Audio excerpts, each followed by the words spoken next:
Halo guys, ketemu lagi bareng aku Alia, dan tetap di channel Suara Malam. Seperti biasa, di channel ini aku bakal nemenin kalian dengan cerita-cerita horor dan misteri yang dijamin bikin suasana malam kalian makin mencekam. Jadi pastiin kalian dengerin sampai habis ya. Pada kesempatan kali ini, aku akan membagikan sebuah kisah horor yang berasal dari cerita warga sekitar. Judul cerita kali ini adalah Penunggu Rumah Kosong di Ujung Desa. Kisah ini bermula dari seorang pemuda bernama Raka yang baru saja pindah ke sebuah desa terpencil. Di desa itu terdapat sebuah rumah tua yang sudah lama kosong dan tidak pernah dihuni siapapun. Warga sekitar sering memperingatkan Raka agar tidak mendekati rumah tersebut karena konon rumah itu memiliki penunggu yang tidak kasat mata. Namun karena rasa penasaran, Raka nekat memasuki rumah itu pada malam hari. Awalnya suasana terasa biasa saja, sampai ia mulai mendengar suara langkah kaki dari lantai atas,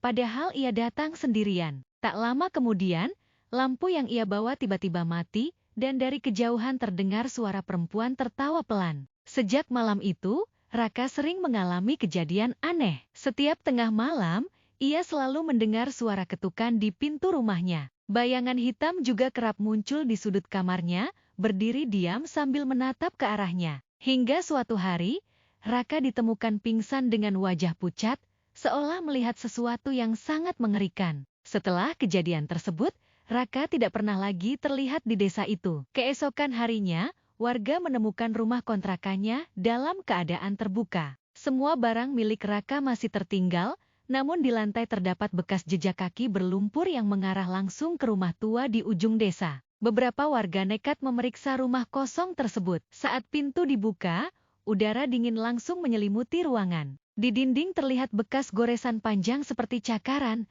dan di sudut ruangan ditemukan jaket milik Raka yang masih berbau tanah dan amis. Sejak saat itu, setiap malam Jumat, lampu di sekitar rumah tua tersebut sering berkedip dengan sendirinya. Warga juga mengaku melihat sosok pria berdiri di jendela lantai atas, menatap kosong ke arah jalan desa. Banyak yang percaya bahwa sosok itu adalah Raka, yang kini menjadi bagian dari penghuni rumah tersebut. Dan sampai sekarang, rumah kosong di ujung desa itu masih berdiri sunyi dan gelap, seolah menunggu siapapun yang berani datang mendekat. Itulah kisah horor kali ini. Kalau menurut kalian cerita ini menyeramkan, jangan lupa like, komen, dan subscribe channel Suara Malam, supaya aku bisa terus berbagi cerita-cerita misteri lainnya. Terima kasih sudah mendengarkan, dan sampai jumpa di cerita horor berikutnya. Selamat malam, dan semoga kalian tidak mengalami kejadian seperti dalam cerita ini.